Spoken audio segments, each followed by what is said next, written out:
교독문 83번 빌립보서 4장을 교독하시겠습니다. 주 안에서 항상 기뻐하라. 내가 다시 말하노니 기뻐하라.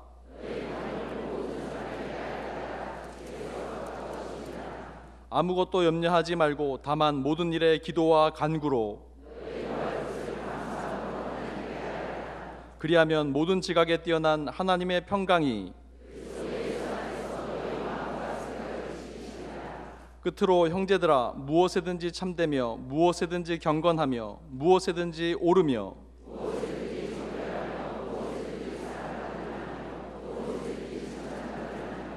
무슨 덕이 있든지 무슨 기림이 있든지 이것들을 생각하라. 그리하면 평강의 하나님이 너희와 함께 계시리라. 아멘.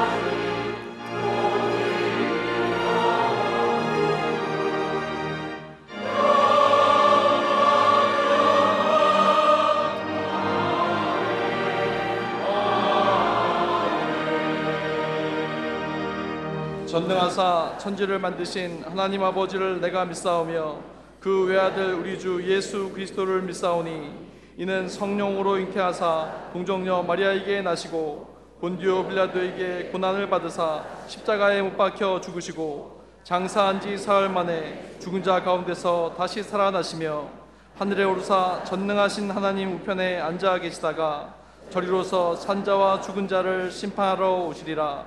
성령을 믿사오며 거룩한 공예와 성도가 서로 교통하는 것과 죄를 사하여 주시는 것과 몸이 다시 사는 것과 영원히 사는 것을 믿사옵나이다. 아멘.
성경 말씀은 히브리서 4장 14절부터 16절까지의 말씀입니다.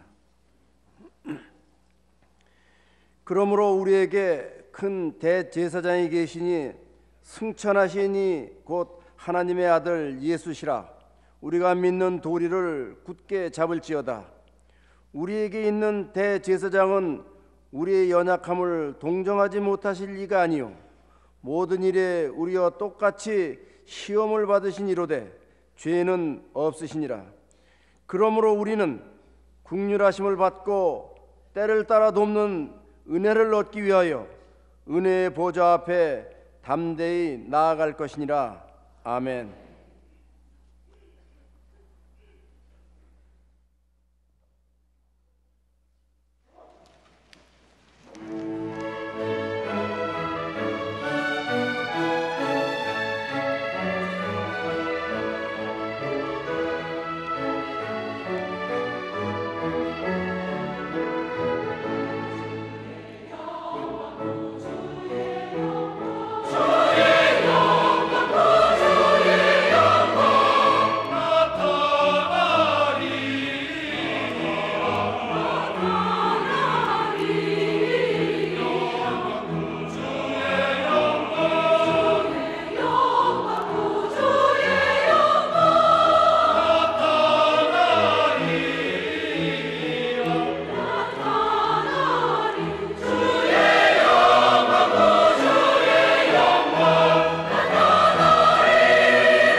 관리성거대 오케스트라의 귀한 찬양에 감사합니다. 우리 한국 선수들이 메이저리그라고 하는 미국 프로야구 무대에서 큰 활약을 끼치는 모습을 보면 왠지 우리 마음의 뿌듯함과 또 저절로 애국심이 우리 가운데 있음을 경험하고 보게 됩니다.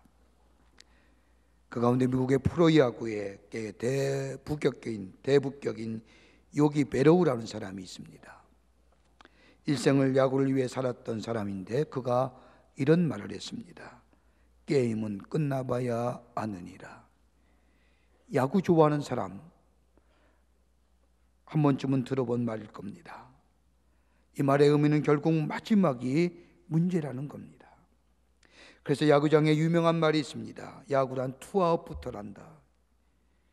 9회 말 투아웃이 되어 한 사람의 타자만 남았지만 여기서 끝난 것이 아니라 한 사람을 인하여 역전승이 될 수도 있다는 말입니다. 그러기에 끝까지 가봐야 한다는 거예요. 어떻게 보면 그리스도의 삶 이와 같을 것이라고 할 겁니다. 모든 세상의 사람들은 마지막으로 말하지만 우리 그리스도의 삶은 끝이 아니라고 말합니다. 다른 사람들은 끝이라 절망하지만 그건 절망이 아니라 우리에게 새로운 시작을 가져다 주는 것입니다. 이게 그리스도인의 삶입니다.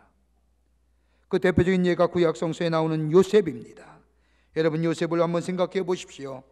모든 사람이 요셉의 모습을 보면서 순간순간 끊어져 생각하면 절망이고 좌절이고 끝이지만은, 그러나 요셉의 생애를 하나로 생각하면 그 순간순간마다 새로운 시작이 되었음을 보게 됩니다. 형들의 미움을 인하여 구덩이에 빠져 죽을 뻔했습니다. 끝인 줄 알았습니다. 그런데 그게 끝이 아니라 거기서 나와 애굽의 노예로 팔려갑니다. 절망입니다. 그런데 이것이 끝이 아니라는 겁니다. 애굽으로 팔려간, 노예로 팔려간 요셉은 성실함과 근면함, 그리고 하나님을 경외하는 신앙으로 종의 신분이지만은 자신의 맡겨진 일에 최선을 다합니다. 한 집사로 일하면서 신실함과 정직함으로 일했던 그에게 유혹이 찾아옵니다. 주인의 아내의 유혹이지만은 잘하면 성공할 수도 있는 기회였지만은 그는 단연코 거절합니다. 하나님 앞에, 또 하나님이 보신다는 믿음 앞에서 자신의 믿음의 정절을 지킵니다. 이로 인하여 누명을 쓰고 감옥에 들어갑니다. 끝인 줄 알았습니다. 모두가 이제 요셉은 끝이라고 말합니다. 그런데 그것이 아니었습니다. 그는 감옥에서 왕의 궁정에서 술을 맡아보던 관원과 떡을 맡아보던 관원을 만납니다. 그리고 그 감옥 안에서 저들의 꿈을 해석해 줍니다. 떡을 맡아보던 관원은 그가 꿈꿨던 꿈처럼 죽고 말지만은, 술을 맡은 관원은 그가 꿈꾸었던 것처럼 다시 자신의 지위가 회복되어 바로의 궁정에 들어가 시중을 들지만 요셉의 존재를 잃어버렸습니다. 절망입니다. 근데 하나님은 여기서 요셉의 삶을 끝나지 않게 하십니다. 바로의 왕이 꿈을 꾸었습니다. 그 누구도 바로의 꿈을 해몽하지 못합니다. 이것을 본 술을 맡은 관원이 요셉을 기억하게 되고 요셉을 바로에게 소개시켜주며 요셉이 바로의 꿈을 소개해 줍니다. 그리고 요셉은 애굽의 총리가 됩니다. 요셉이 총리가 될 줄을 누가 알았겠습니까? 다른 사람은 절망이고 다른 사람은 좌절이라 하지만 그리스도 안에 있는 사람은 절망이 끝이 아니고 좌절이 끝이 아니라 그건 새로운 시작을 의미한다는 겁니다. 이걸 가리켜서 성경은 신학적 용어로 은혜라는 것으로 표현합니다. 하나님의 은혜가 우리가 있기에 다른 다 절망하지만 절망하지 않습니다. 다른 사람은 다 좌절하지만 좌절하지 않습니다. 다른 사람은 이제 다 끝이라고 실망하지만 우리는 그 가운데서도 새로운 용기를 가지고 살 수 있습니다. 예수님이 오시는 대강절입니다. 은혜와 진리로 우리 가운데 오시는 예수님, 그 예수님 안에 있는 자, 은혜 안에 거하는 자요, 그 은혜 안에 거하는 자가 새로운 하나님의 역사를 써내려가고 새로운 시작을 이루어가는데 어떤 것이 우리 가운데 있기에 은혜 안에서 새로운 시기, 새로운 것으로 시작하는 인생으로 살 수 있을까요? 오늘 본문의 말씀은 우리에게 몇 가지로 중요한 교훈의 말씀을 허락해 주십니다. 첫째는 대제사장 되어주시는 예수님이 우리에게 있습니다. 오늘 히브리서 4장 14절 말씀을 보면 우리에게 대제사장이 있으니 승천하는 자 곧 하나님의 아들 예수시라. 대제사장이 있다는 겁니다. 여러분, 이 말은 신학적으로 굉장히 중요한 의미를 가지고 있습니다. 여러분, 성경마다 예수님, 즉 그리스도에 관해서 설명하는 것이 각기 다른 관점에서 설명합니다. 마가복음은 종으로 오시는 예수님, 그래서 섬김의 모습, 서번트라는 의미를 얘기합니다. 그러나 요한복음에 와서는 말씀이 육신이 되어 우리 가운데 오셨다, 말씀이 성육신화됐다, 인카네이션, 예수 그리스도가 말씀이 되어 육신을 입어 이 땅에 오신 것에 그리스도의 이론을 초점을 맞춥니다. 바울은 각 서신마다 다르게 예수에 관해서 얘기하지만 바울 서신에 나타난 예수 그리스도의 이론은 딱 하나집니다. 인간의 몸을 입으시고 이 땅에 오신 예수님, 우리의 죄를 위하여 십자가에 달려 돌아가시고 3일 만에 약속하신 대로 부활하신 예수 그리스도에 관해서 바울은 이야기합니다마는 그 많은 그리스도인에 관해서 가장 최고봉에 달하는 기독론이 있다고 한다면 바로 오늘 히브리서가 말하는 예수 그리스도께서 우리의 대제사장이 되신다는 겁니다. 인간의 몸을 입으시고 이 땅에 오셔서 하나님 나라의 복음을 전파하시고 병든 자의 병을 고쳐주시고 그리고 섬김의 삶으로 많은 일들을 감당하셨지만 가장 중요한 것은 예수님이 우리를 위하여 죽으시고 부활하시고 승천하시어 하나님 보좌 우편에 앉아 계시며 지금도 우리에게 중보자가 되어주시며 우리의 영원한 대제사장이 되어주시는 예수 그리스도. 여러분, 인류의 가장 큰 문제가 무엇일까요? 많은 사람들은 정치적이고 경제적이고 사회적 구조의 불균형, 요즘 와서는 환경의 문제, 더 나아가 지도자의 부재 등을 얘기합니다. 그런데 여러분, 정치, 경제, 사회 구조의 불균형, 환경의 문제, 더 나아가 지도자의 부재, 우리의 인간이 서로 합심하면 얼마든지 해결할 수 있는 문제들입니다. 정치요? 서로 양보하면 돼요. 우리나라 정치권 좀 양보했으면 좋겠습니다. 사회적 갈등이요? 가진 자가 좀 양보하고 가진 자가 좀 나누어 주면 돼요. 경제의 불균형이요? 역시 마찬가지예요. 환경이요? 우리가 전략하고 되도록이면 조금은 우리의 것들을 검소하게 아껴 쓰면 돼요. 근데 해결하지 못할 문제가 하나 있어요. 죄의 문제예요. 죄성이에요.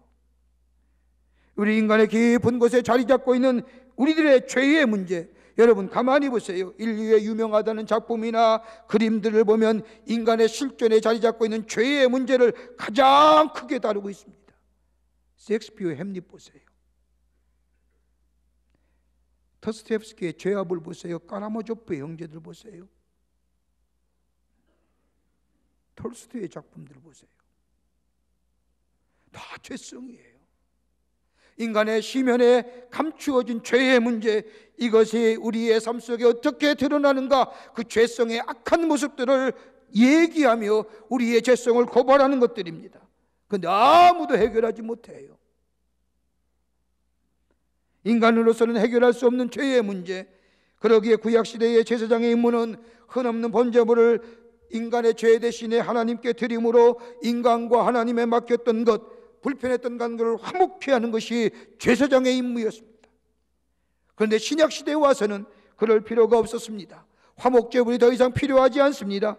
예수님께서 이 땅에 육신의 몸을 입으시고 오셔서 우리의 죄를 대신하여 십자가의 단번에 돌아가심으로 화목제물이 되셨고, 그뿐 아니라 죄로 인하여 단절되었던 하나님과 우리의 관계를 화목의 관계로 그 십자가의 은총 안에 사는 자를 하나님의 자녀로 삼으시는 놀라운 역사를 일으키신 우리 예수님, 그러기에 대제사장이시라는 겁니다.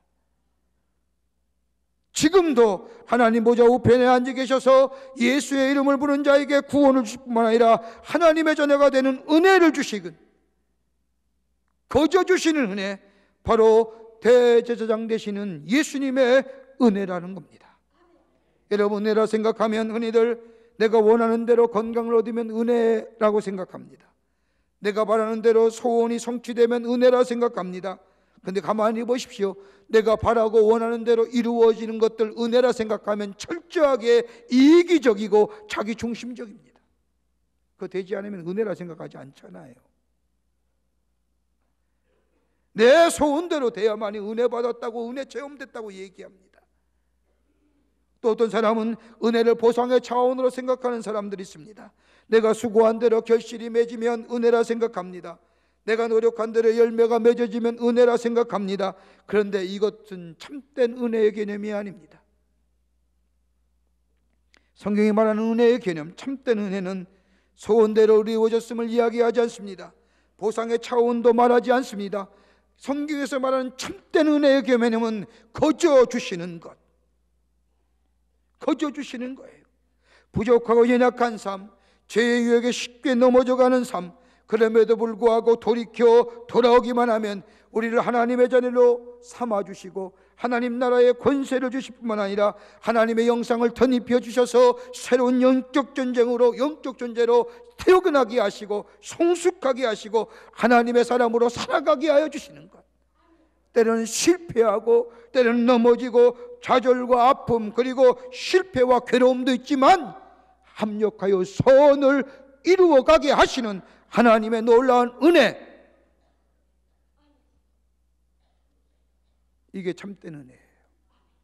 이것을 깨닫는 것, 거저 주시는 은혜 안에 거하는 삶, 바로 그리스도인의 삶입니다.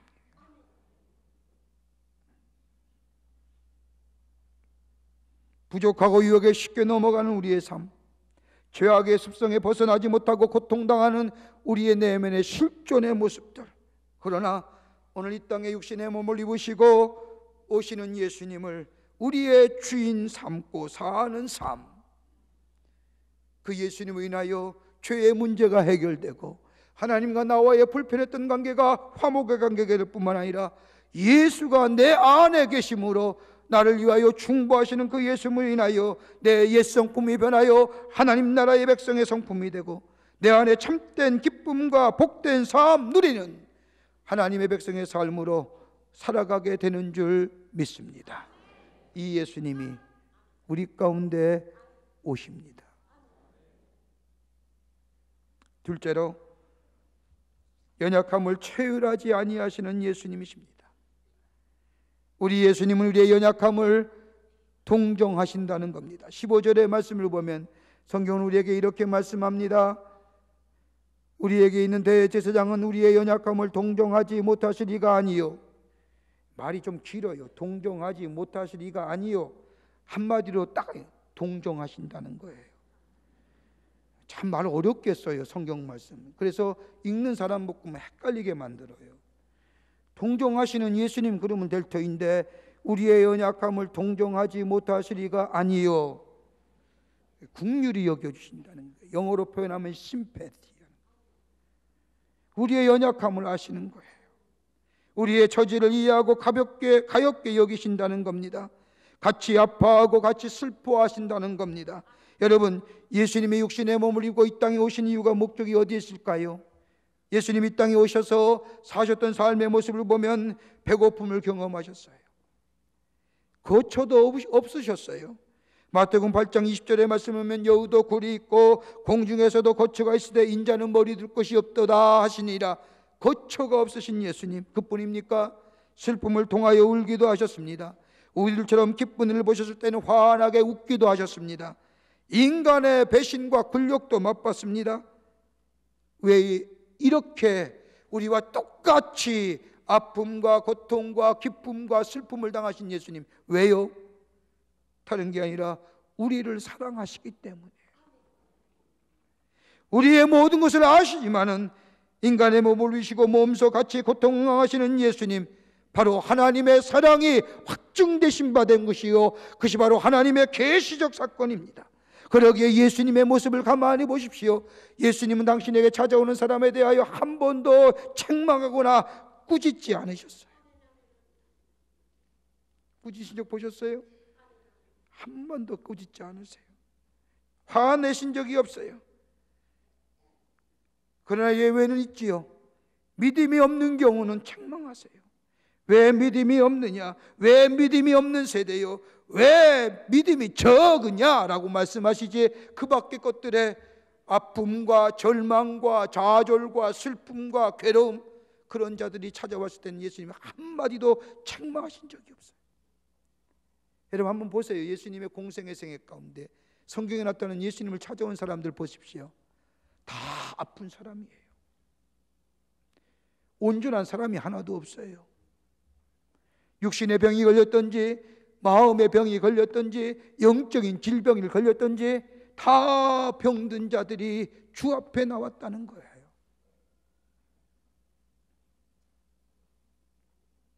우리의 형편과 처지를 알고 계시는 예수님, 모든 걸 알고 계시는 예수님, 그러기에 저들이 올 때마다 다 용납하셨어요.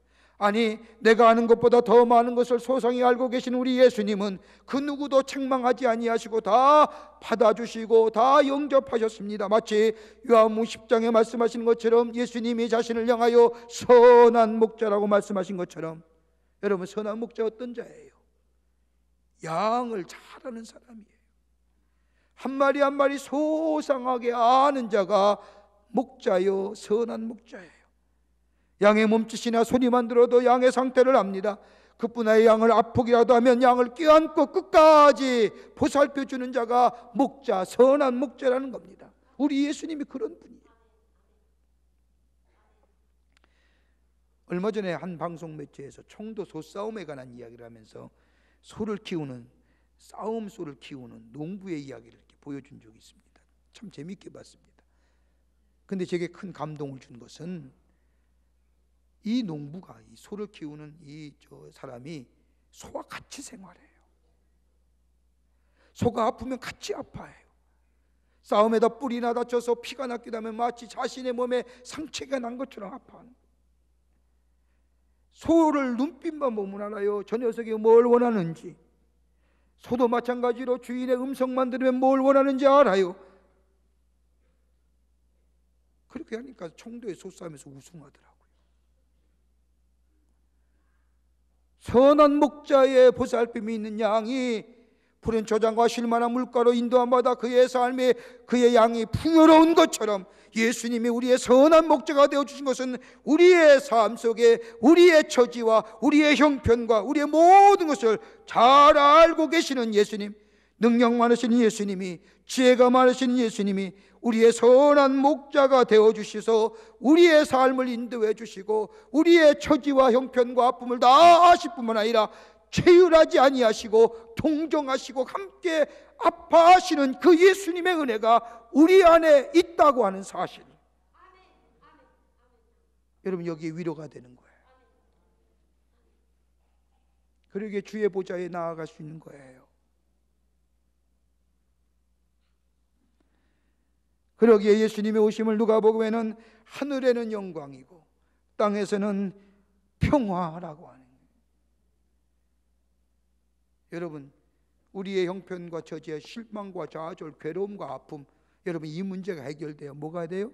마음의 평화가 임하지요. 우리의 형편을 잘 아시는 예수님, 우리의 문제를 해결해 주시는 예수님, 동정하여 주시는 예수님, 그러기에 예수님의 이 땅에 오심은 평화라고 하는 거예요. 저는 얼마 전에 한 분의 간증의 이야기를 들으면서 큰 은혜를 받았습니다. 이분은 25살에 사소한 시비 끝에 사람을 죽여 1심에서 사형 선고를 받습니다. 죽음을 기다리던 사람이었습니다. 그분에 의하면 사형 선고를 받고 보니 오히려 삶에 애착이 생기다는 거예요. 그래서 주위의 사람의 도움으로 변호사를 소개받아서 항소하여 고등법원에서 무기징역으로 감형되어 전국의 25개의 교도소를 안 가본 교도소가 없이 다 돌아다니며 수용 생활을 했습니다. 무기징역을 받고 나니 이 생활이만큼 오히려 사형 선고를 받을 때보다 더 달리 삶에 대하여 미련이 없어지더라는 거예요. 사형했을 때는 삶의 애착이 있었는데 무기징역하니까 삶의 애착의 끈을 놓아버렸어요. 그리고 3번이나 교도소 안에서 죽으려고 자살을 시도했어요. 뜻대로 되지 않아 삶을 포기한 채 수용 생활하게 됩니다. 처음엔 예수를 믿지 않았습니다. 처음엔 자신을 찾아오는 목사님이나 그 밖에 선교단체원들의 전도를 받으면서도 그들을 볼 때마다 욕을 하고 속된 편으로 손가락질하고 뭐뭐까지. 그러나 끈질기 찾아오는 목사님의 권면으로 예수를 영접하게 됩니다.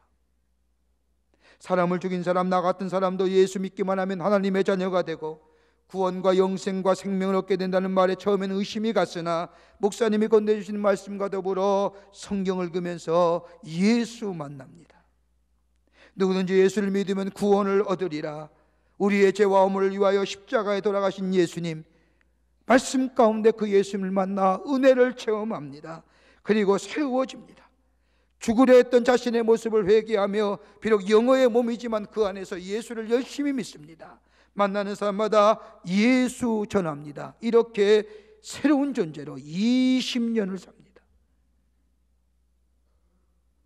45살의 나이에 광복절의 특사로 자유의 몸이 됐습니다. 한 번의 실수가 그의 젊은 생애를 다 앗아갔습니다. 그런데 그가 고백하기를, 만약 내가 이것이 없었더라 하면 나 예수 못 만났을 겁니다. 그 생각의 차원이 달라진 거예요. 그리고 나와서 자유의 몸이 되면서 온 전국을 다니며 예수를 전합니다. 예수의 은혜가 아니었으면 저는 죽었을 인생입니다. 영원히 죽을 존재입니다. 예수의 은혜가 나로 이해하게 될 때에 하나님의 자녀가 되고 지금 내 마음은 예수 그리스도의 기쁨으로 충만합니다. 왠지 아세요?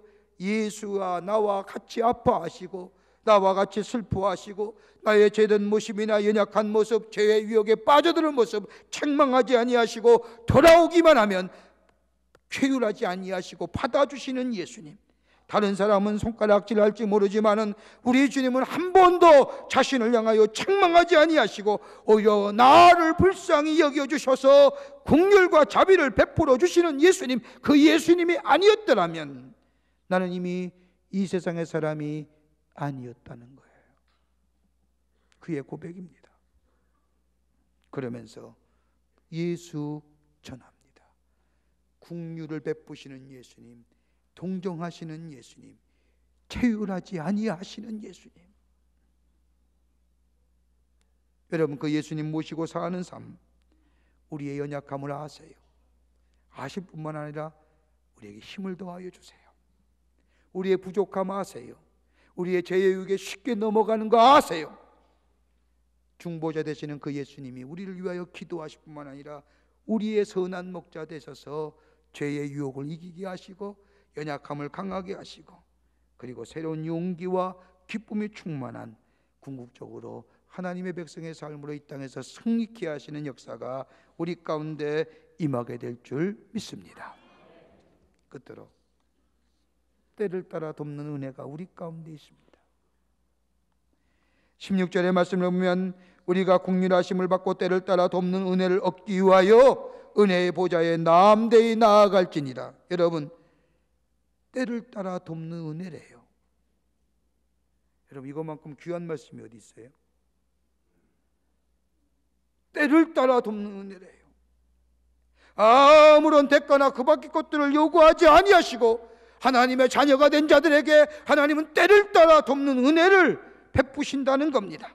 약할 때 힘을 더하여 주시고 부족할 때 부족함을 채워주시며 주저앉고 싶을 때 우리 예수님은 우리의 발과 발목에 힘을 더하여 주시고 죄의 유혹에 넘어가려고 할 때 우리 곁에 계셔서 죄를 이길 수 있는 힘을 더하여 주시고 말하여 할 때에 말하게 하시며 분노가 치밀어 오를 때에 우리의 분노를 잠재워 주시어 죄를 짓지 않게 하시며 영적으로 메말라 있을 때에 영적인 풍요로움을 주시며 여러분, 이게 때를 따라 돕는 은혜라는 거예요. 이 말씀을 왜곡하게 해석하는 분 계세요. 마치 알라딘의 요술람프에 나오는 자니처럼 짜자잔 짠, 이거 아니에요. 이거는 우리가 믿는 예수와 저 세상의 사람들이 믿는 신과 다를 바 없어요. 이게 때를 따라 돕는 은혜가 아니에요. 내가 노력해서 얻어지는 거 아니에요. 내가 공로가 많아서 하나님이 나를 도와주시는 거 아니에요. 아무 공로나 노력의 대가가 아니라 하나님의 자유 자녀라고는 이유 하나 때문에 우리의 때를 따라 도와주신다는 거예요.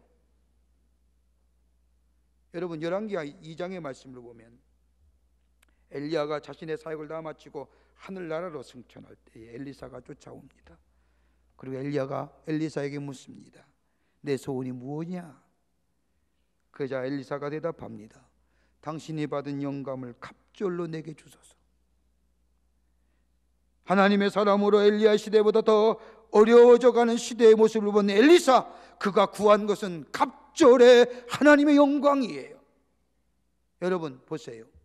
예수 믿기가 쉬워요? 아니, 예수 믿는 사람으로 살아가기가 쉬워요? 지금 이 시대에? 예를 하나 들어볼까요? 옛날에 우리 어른들, 조상들은 영적 전쟁이란 얘기 안 했어요. 우리 영적 전쟁이라고 그러죠. 옛날 신앙생활 하던 오래된 어르신들이나 우리 조상의 세대를 보면 영적인 싸움이라고 했지 전쟁이 아니에요. 옛날에는 영적 싸움이었어요. 지금 뭐예요? 영적 전쟁이에요. 어떤 게 더 치열해요? 어떤 게 더 시리어스해요? 전쟁이에요. 환경과 여건이 얼마나 변해요. 변화가 충격의 시대를 만들어줍니다. 변해도 너무 빨리 변한다는 말 자주 듣습니다. 하룻밤 자고 나면 다르게 변하여 있는 세상이 지금의 세상입니다. 여러분, 이 급변하는 세대 속에, 시대 속에 살아가려고 할 때 뭐가 필요합니까? 지혜요? 알 만큼 아시잖아요. 지식이요? 가질 만큼 가져 계시잖아요. 경험 얼마나 많으세요. 근데 그것이 우리의 영적 전쟁에서 승리케 하더라니 아니잖아요. 엘리사는 알았습니다. 엘리야 시대보다 더 힘든 시대가 오므로 알고, 이 엘리사는 엘리야, 당신이 가졌던 갑절의 영감, 이 영감보다 갑절의 영감이 내게 있기를 원합니다. 지금의 말로 말하면 하나님이요, 오늘 내게 갑절의 은혜가 있어야 된다는 겁니다. 그래야 세상이 이겨요. 갑절의 은혜 안에 거하게 될 때에 죄와 유혹을 이길 수 있습니다.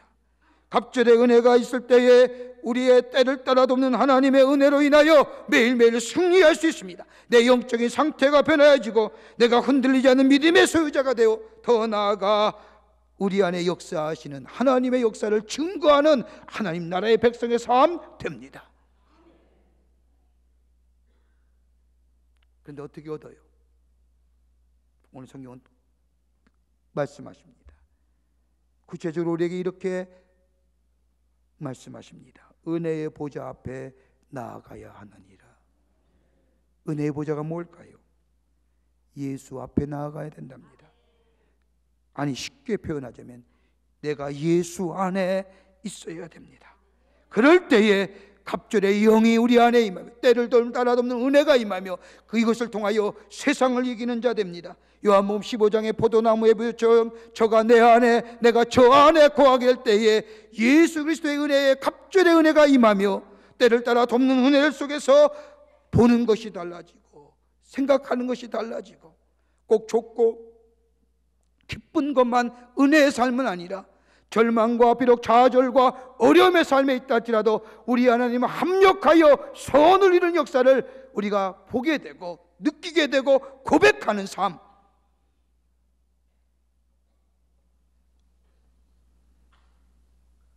이게 바로 그리스도인의 삶입니다. 인도의 가난한 여인이 선교사를 찾아왔습니다. 그녀는 신앙생활한 지 얼마 안 되는 초신자였습니다. 그런데 이 여인에게 아들 하나가 있는데 중환병에 걸렸습니다. 중환병에 걸린 아들의 병을 고쳐달라고 선교사에게 나왔습니다. 선교사님 부탁입니다. 제 아들의 병을 고쳐주십시오. 낫도록 기도해 주십시오. 그러면서 이 여인이 얘기하기를, 우리 아들의 병이 나으면 내가 가장 소중하게 여기는 이 보석 반지 하나님께 드리겠습니다.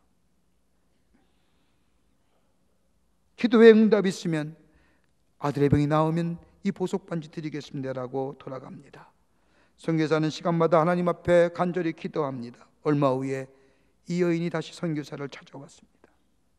그리고는 자신이 가장 소중하게 여기는 보석 반지를 선교사 앞에 내놓아 하나님 앞에 드립니다. 선교사는 기쁜 마음으로 여인을 바라보며 묻습니다. 아들의 병이 나았군요. 그랬더니 여인이 대답합니다. 아니요, 제 아들 죽었어요.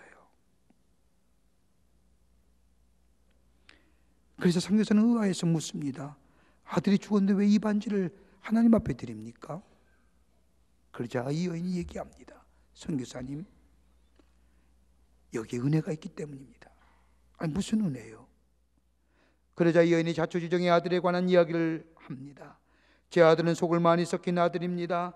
외아들로 자라면서 말도 듣지 않고 방탕하게 많은 죄를 범하여 제 마음을 아프게 했습니다. 그러다가 병이 들었습니다. 저는 그저 제 아들이 병에서 낫기만을 기도했습니다. 그런데 아들이 병이 들면서 예수님을 영접하고 그가 변해어 가는데 착한 아들, 좋은 아들 되었습니다. 결국에는 하나님의 아들 되었습니다. 그리고 세상을 떠나 하나님 나라로 갔습니다. 저는 그 아이가 영원한 생명을 누리고 있는 줄 압니다. 저는 그 아이가 병에서 완전히 나와 더 이상 병으로 고생하지 아니하는 저 하나님의 나라에가 완전히 고침을 내가 믿습니다. 제가 그 믿음이 믿기에, 그 예수의 은혜가 내가 있기에 우리 아들을 구원해 주신 하나님 은혜가 감사하고 우리의 아들의 질병이 완전히 나음을, 고침을, 그리고 영원한 생명을 누리고 있음을 믿기에 약속한 대로 이 반지를 하나님께 드립니다. 이게 은혜의 보좌에 나아가 때를 따라 돕는 은혜를 경험하는 자의 모습이에요. 예수 안에 있지 아니하면 고백하기 힘든 일이에요. 좋을 때만, 기쁠 때만 은혜에 감사하는 거 아니라 은혜의 보좌 앞에 나가 슬픔이나 괴로움 채울하지 아니하시는 예수님께 좌절과 절망 가운데서도 주 앞에 나가. 그럴 때 우리 주님은 때를 따라 돕는 은혜로 우리의 마음의 상처를 감싸 주시고 싸매어 주시고 새롭게 해 주시는 줄 믿습니다.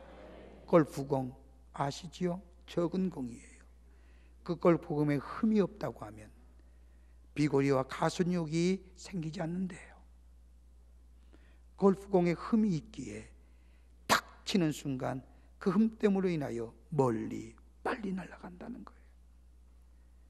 우리의 삶, 좌절과 실망과 절망이 있다 할지라도 때를 따라 돕는 은혜를 베푸시는 은혜의 보좌 앞에 나와 주님 안에 거하는 삶 될 때에 우리의 삶은 새로운 생명의 역사를 경험하는 하나님의 백성의 삶으로 살아가게 되는 줄 믿습니다.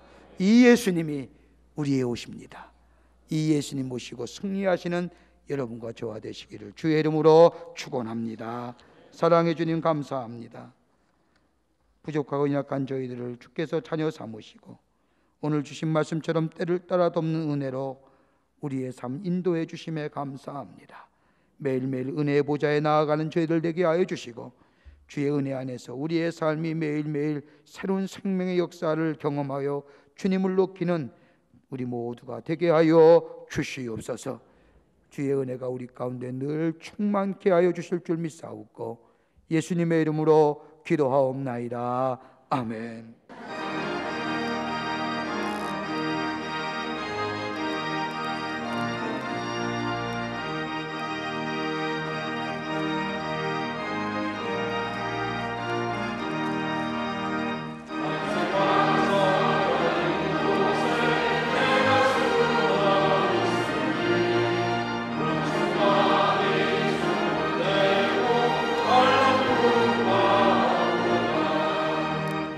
주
만세반석 열린 곳에 내가 편히 쉬리 나의 반석 예수 나를 숨겨주소서.